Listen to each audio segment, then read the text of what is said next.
Assalamualaikum warahmatullahi wabarakatuh. Kami dari kelompok 4 akan menjelaskan mengenai ontologi dalam filsafat ilmu. Kelompok kami terdiri dari saya sendiri, SKI Batur Rahman, kemudian ada Dia Fariska Wulandari dan ada Septia. Ontologi. Hakikat apa sih yang bisa dikaji dalam materi kali ini? Yuk mari kita simak penjelasan berikut ini. Yang pertama, pengertian metafisika. Metafisika secara etimologi berarti setelah atau dibalik, sedangkan fisika adalah hal-hal di alam atau nyata atau alam fisik.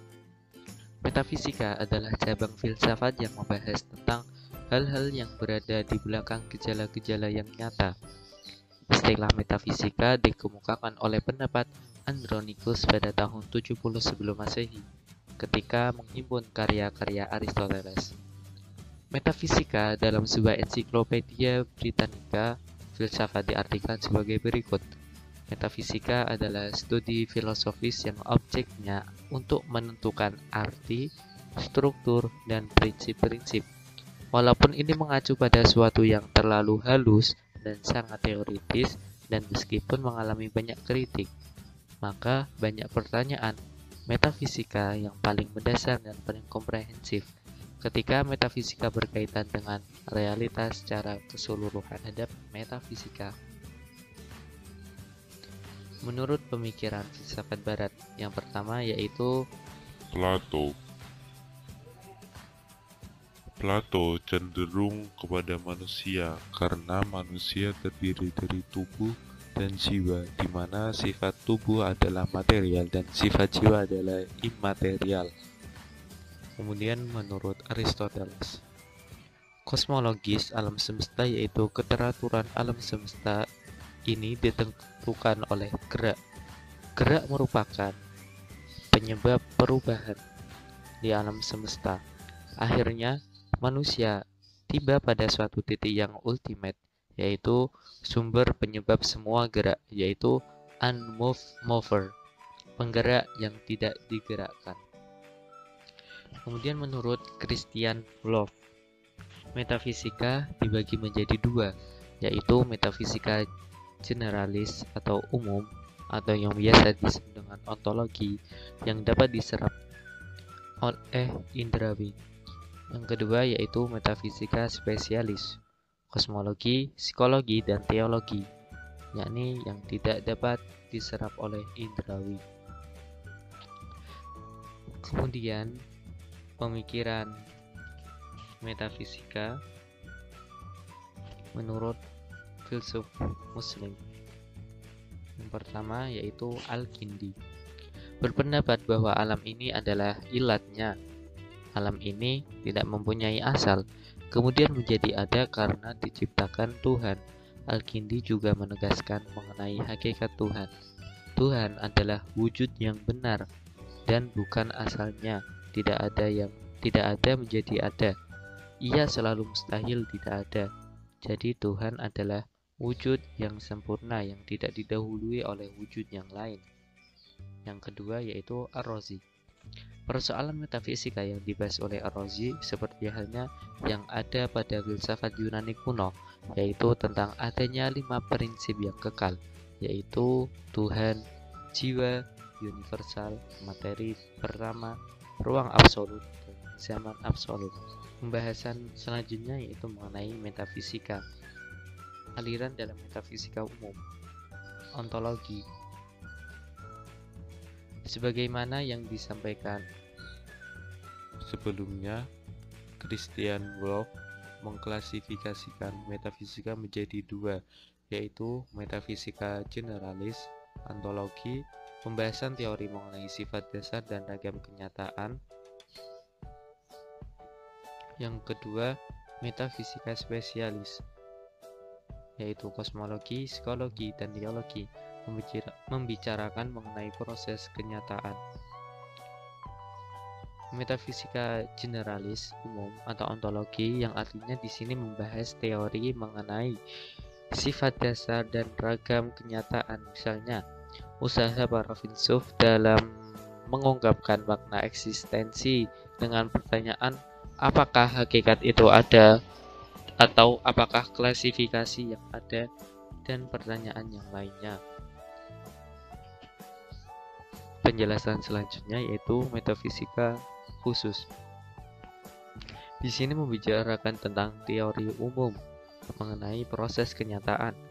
Kosmologi ini menyelidiki jenis tata tertib yang belum fundamental dalam kenyataan, yaitu apakah untuk segala sesuatu itu menjadi ada, selalu ada suatu sebab yang menentukannya menjadi apa adanya dan bukan sebaliknya. Dalam metafisika umum, sesuatunya itu ada realitas sehingga terdapat bermacam-macam hal, tetapi bermacam-macam itu semua ditangkap dalam adanya, dan dengan demikian pula terdapat ada yang bermacam-macam dan ada yang umum. Kemudian posisi metafisika dalam objek filsafat. Setiap ilmu pengetahuan pasti mempunyai objek yang dibedakan menjadi dua, yaitu objek materialisme. Objek material ini adalah suatu bahan yang menjadi tinjauan penelitian atau pembentukan pengetahuan. Objek material ini adalah hal yang diselidiki, dipandang atau disorot oleh suatu disiplin ilmu. Objek material mencapai hal-hal yang konkret maupun hal-hal yang abstrak. Kemudian yang kedua, objek formal.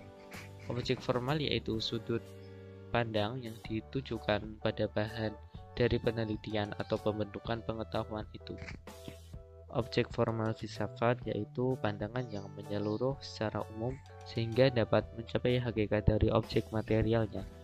Objek formal ini membahas objek material sampai hakikat atau esensi. Kemudian asumsi dalam ilmu. Asumsi dalam pengertian filsafat merupakan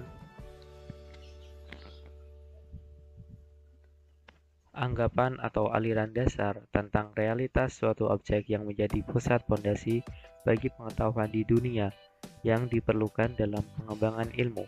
Singkatnya, asumsi adalah suatu dugaan sementara yang dianggap sebagai kebenaran oleh si pembuat asumsi dan membutuhkan pembuktian agar dugaan tersebut menjadi kebenaran yang asumsi dalam ilmu diantaranya yaitu asumsi dalam hukum alam, yaitu suatu peristiwa alam yang tak luput dari adanya asumsi. Semua tidak terjadi secara kebetulan, namun memiliki pola yang teratur seperti langit yang mengandung pertanda, seperti langit yang gelap yang mengandung pertanda akan turunnya hujan. Walaupun kemungkinan kecil ada pertanda mendung, tidak pasti akan turun hujan. Kemudian asumsi dalam ilmu sosial, yakni ilmu yang bersifat analitis yang mampu menjelaskan berbagai kaitan yang berhubungan dengan kehidupan manusia. Namun asumsi ini lebih rumit dikarenakan masing-masing ilmu sosial mempunyai berbagai asumsi mengenai manusia. Seperti sebuah pertanyaan, siapakah manusia itu? Manusia adalah makhluk yang mempunyai minat besar, sesuatu yang dibebani kewajiban dan tanggung jawab sebagai makhluk hidup, serta mampu berkreasi melalui akalnya. Asumsi menjadi masalah yang penting dalam setiap bidang ilmu. Kesalahan menggunakan asumsi akan berakibat kesalahan dalam pengambilan keputusan atau kesimpulan. Asumsi yang benar akan menjembatani tujuan penelitian sampai penarikan kesimpulan dari hasil pengujian. Ini batas-batas mengenai penjelajahan ilmu. Ilmu tidak mempelajari suatu yang bukan dari penjelajahan manusia, maka ilmu tidak bekerja di luar batas kerjanya manusia, seperti pada keyakinan terhadap ilmu agama, yaitu surga dan neraka. karena kejadian itu berada di luar jangkauan pengalaman manusia. Batas-batas kerja ilmu hanya membatasi daripada hal-hal yang berbeda dalam pengalaman, yaitu terletak pada fungsi ilmu itu sendiri dan manusia, yakni dalam menanggulangi masalah yang dihadapi sehari-hari. Pada dasar dan prinsipnya, ilmu adalah kehidupan manusia adalah sebagai alat pembantu untuk suatu yang mempelajari dan bisa membongkar berbagai problem atau permasalahan pada manusia dalam batas pengalamannya.